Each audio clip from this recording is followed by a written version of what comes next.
ख्रिस्त में मेरे प्यारे भाइयों और बहनों, सामान्य समय में 32वें सप्ताह का शनिवार। दिलचस्प बात यह है कि यीशु एक बेईमान न्यायाधीश के उदाहरण का उपयोग करते हैं, जिससे कि हम प्रार्थना का महत्व को समझ सकें। एक विधवा न्याय के लिए दिन रात पुकारती है, जैसा कि दृष्टांत में कहा गया है।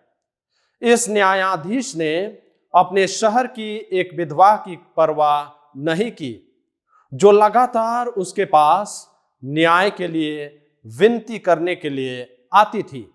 उसे लगा जैसे उसे लगातार वह विधवा परेशान कर रही हो। वह इतनी दृढ़ थी कि न्यायाधीश ने अपने आप में सोचा, क्योंकि यह विधवा मुझे परेशान करती रहती है, मैं उसके लिए एक महत्वपूर्ण न्यायपूर्ण निर्णय दूंगा। ऐसा ना हो कि वह अंत में आकर मुझे मार डाले। इस दृष्टांत से हमें एक सबक सीखना चाहिए। वह यह है कि हमें प्रार्थना में निरंतर लगे रहना चाहिए। ईश्वर हमेशा हमारी प्रार्थनाओं का उत्तर देता है, लेकिन बहुत से लोगों ने प्रार्थना की है और ऐसा प्रतीत होता है कि ईश्वर ने उनकी प्रार्थना का उत्तर नहीं दिया। इस प्रकार कुछ लोग यीशु के उस वादे पर सवाल उठा सकते हैं कि लगातार प्रार्थना का हमेशा ईश्वर के द्वारा उत्तर मिलता है और उन्हें अवश्य न्याय मिलेगा। अगर यह आपका भी अनुभव है तो जरूरी है कि आप खुद को दो बातें याद दिलाएं। पहला, यीशु के वचन सत्य है। जब हम प्रार्थना में लगे रहते हैं और ईश्वर पर भरोसा रखते हैं, तो वह हमारी सुनता है और उसका जवाब देता है। यह हमारे प्रभु का अटल वादा है। और दूसरी बात, ईश्वर जो न्याय देता है वह अक्सर उस न्याय से भिन्न हो सकता है जिसकी हम अपेक्षा करते हैं। जब हम किसी व्यक्ति को नुकसान पहुंचाना चाहते हैं क्योंकि वह हमारा नुकसान किया हो, और हम प्रार्थना करते हैं कि उस व्यक्ति को उसका सजा मिले, लेकिन जब हम प्रार्थना करते हैं तो वह पूरी नहीं होती है।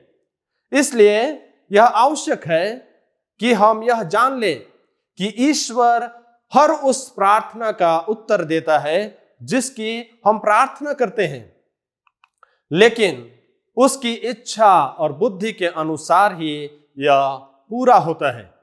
इसलिए न्याय के बारे में ईश्वर का दृष्टिकोण कभी कभी हमारे दृष्टिकोण से बहुत ही अलग होता है।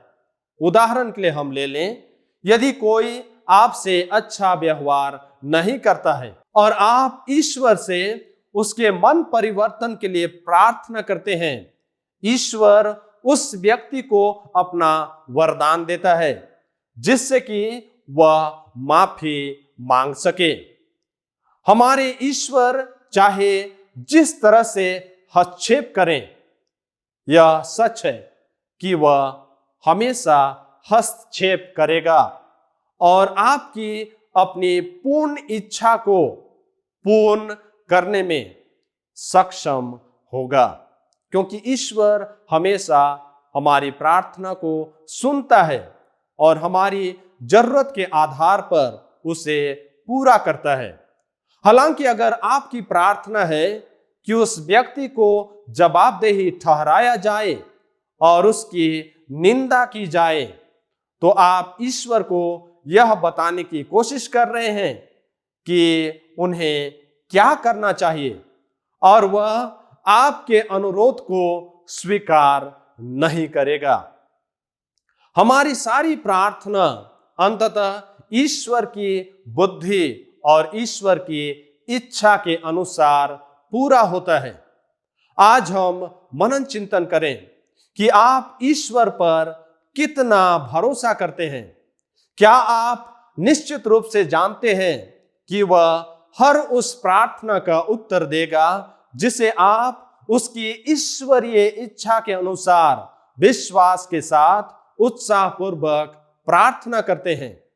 यदि कोई समस्या में है जिसके साथ आप अभी संघर्ष कर रहे हैं, तो इसे ईश्वर को सौंप दें और यह जान लें कि उनकी कृपा आपका मार्गदर्शन करेगी, क्योंकि वह आपकी इच्छा के अनुसार वह आपको उत्तर देगा।